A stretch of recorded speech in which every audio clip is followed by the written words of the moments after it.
Meow.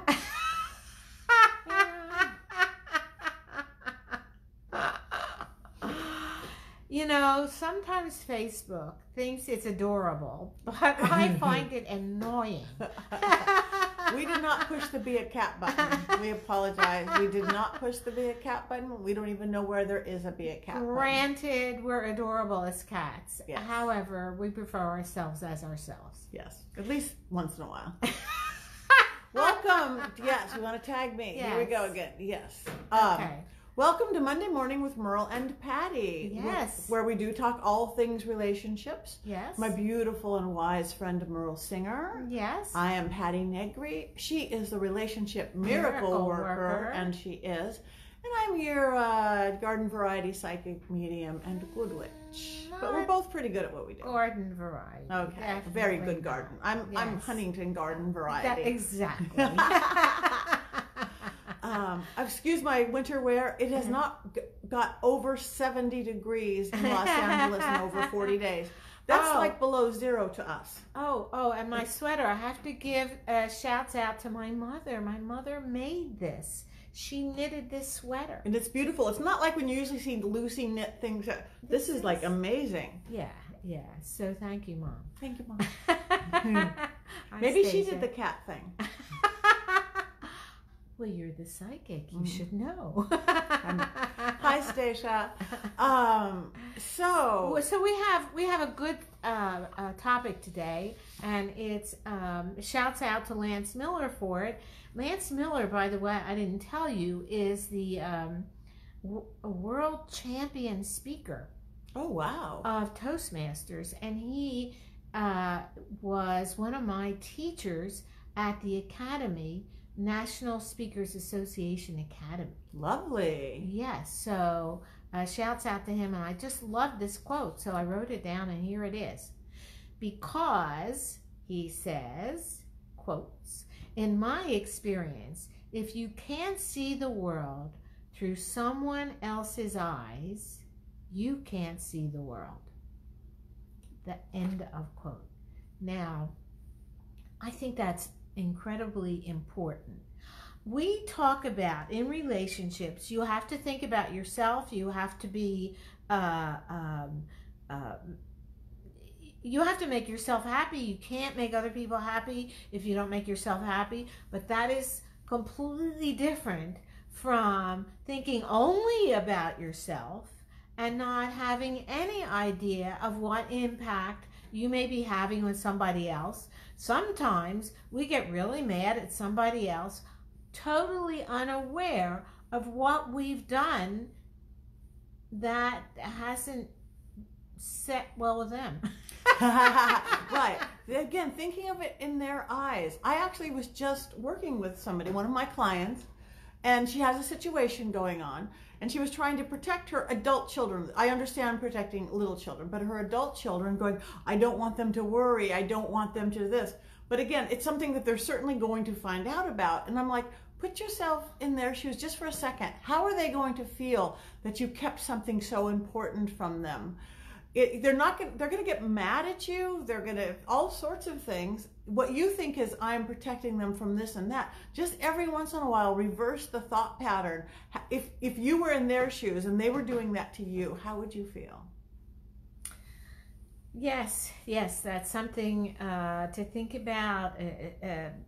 Sometimes it's a matter of health issues. It's one thing if you don't want to mention you have a cold, but if something is maybe a little bit more serious than that, then right, you want to do.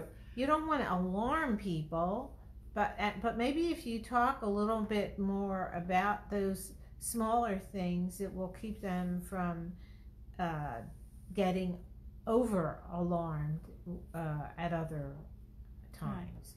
Again, so, yeah, it's like you said, see it through their eyes. That's a beautiful quote. I always use a thing which is not quite the same thing, but has the same connotations. Speak to your audience. It's an old actor's term. Say we have whatever we're discussing, say I'm discussing the shape of the earth. I'm going to talk one way to 7-year-olds. I'm going to talk one way to NASA scientists, probably not very well. I'm going to talk one way to a group of spiritual flat earthers. I'm going to talk a different way. It's if you're when you're speaking, but that's also being able to see it through their eyes, exactly what you're saying. And I've never reversed it like that. If you really want somebody to hear you, for one, and to get your message across, know the audience that you're speaking to. However, the thing that you have to remember with that too is that you're saying the same thing, you're presenting the same information, but it's like how do you describe an elephant? The Three Blind Men and the Elephant is how you. I forgot who wrote that poem, but how you describe an elephant. So you want to describe it from the part that they can. You start with where people are and what they can relate to, and then you connect them on to the big truth that you're trying to share with them. Yeah. So it's not telling different truths. It's telling the same thing, but coming from a different perspective. Yeah, different perspective. So now, since we take it back to, since we're about relationships, we are about relationships, whether love relationships or family relationships or friend or work relationships. What does that mean? What does that mean? We don't know. I saw. What do we know? So Karenina. Yeah, something. And it was really interesting to have a small playhouse Do a big play. Yeah, to create change of scene without changing the scene. It was very inventive. But Anna Karenina is someone. The whole play was about people that only saw things through their own eyes. They did not see what other people were having to deal with. Well, maybe a little bit, very little. And Anna Karenina absolutely didn't see. And she also was jealous. So then she said anytime her lover was gone, she had demons in her head about what was going on. And then she'd like shake herself and understand. Or as soon as he'd appear, she'd be understanding. You know, cut out the demons.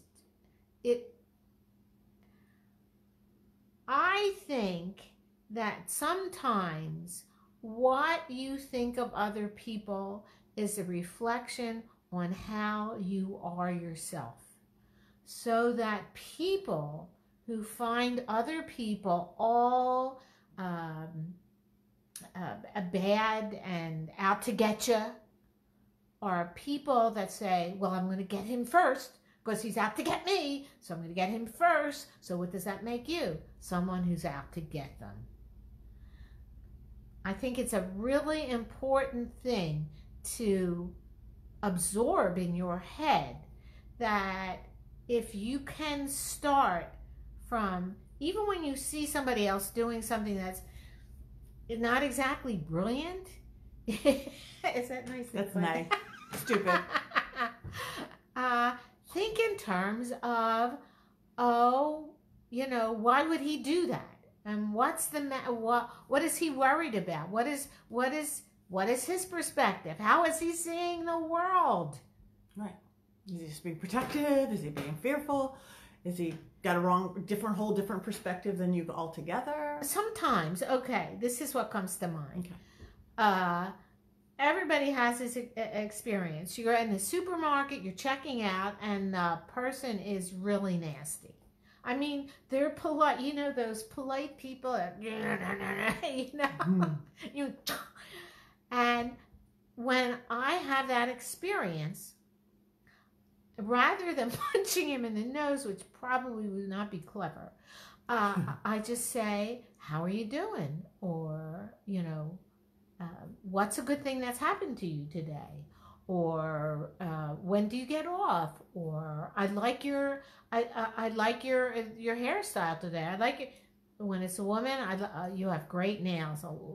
They often do. They look much better than mine. But something, just to take them off their. Yes, exactly. And it works. It really, really works. It's energy. It's energy. So again, it's tuning into their energy, whatever that is. And one of the things you learn as a teacher is you take somebody where they are. So if somebody has 3rd grade reading skills, you don't start teaching them 7th grade reading skills. You go 3rd grade and just move them up the ladder. So what if it takes longer? It happens. You can give them knowledge. Same thing psychologically. You take people where they are, and that's seeing somebody through, or seeing how the world through somebody else's eyes and taking them from there. It's beautiful. I like that. Oh, good. I wasn't sure it was clear. It was very clear. Good. So do you guys have any examples of that, of when either positive or negative, when, yes, being able to see through their perspective, their point of view has helped you, or not being able to see through their perspective has hurt you? It happens a lot when relationships are going bad, actually. You are so wrapped up, like you said, in your Anna Karenina. It's like, right. What they're doing to me, what the world's doing to me. And not, most of it isn't even personal or about you, but you get so wrapped up. You're not seeing why or how or who. And she, by the way, Anna Karenina, was disloyal. She cheated on her husband.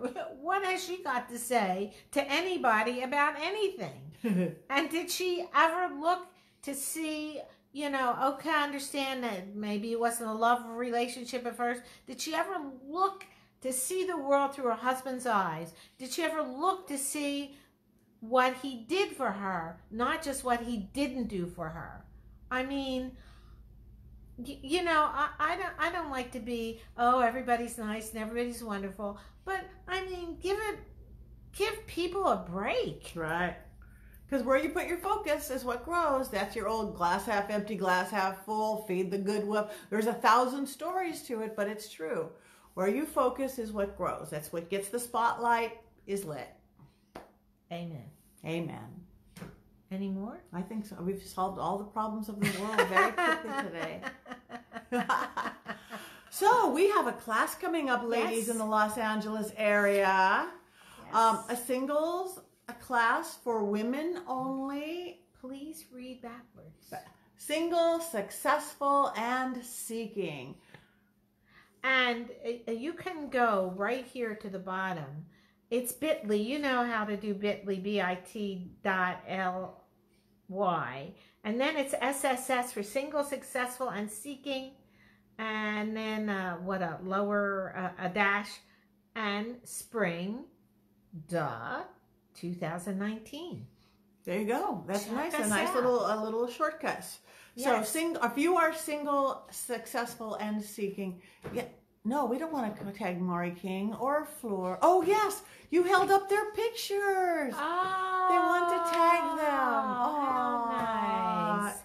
Facebook is so smart and so stupid sometimes. It's a beautiful. It'll be our 3rd session, 3rd time's the charm. It's a really great price, and everyone who's taken it has been really happy that they've taken it. Actually, they come back and come again because we'll let you come again.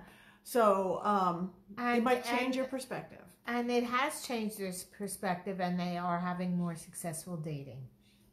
So, and as we do this more often, we're going to have marriage stories. Marriage stories too. Yes. Right now they're dating. Right now they're dating. But it starts March 31st. It is 3 Sundays in a row. Yes. Sunday afternoon. It's here in the Hollywood Hills. And 4 to 7. Contact her, contact me, find it online, either of our Facebooks, either of our Instagrams, either of our Twitters. Do it. Do it. You'll be glad. Okay? And we'll answer any questions you have. Yes. What else do we have to say? Have a beautiful day. Have a beautiful week. Day. This is Patti Negri, PattiNegri.com. This is Merle.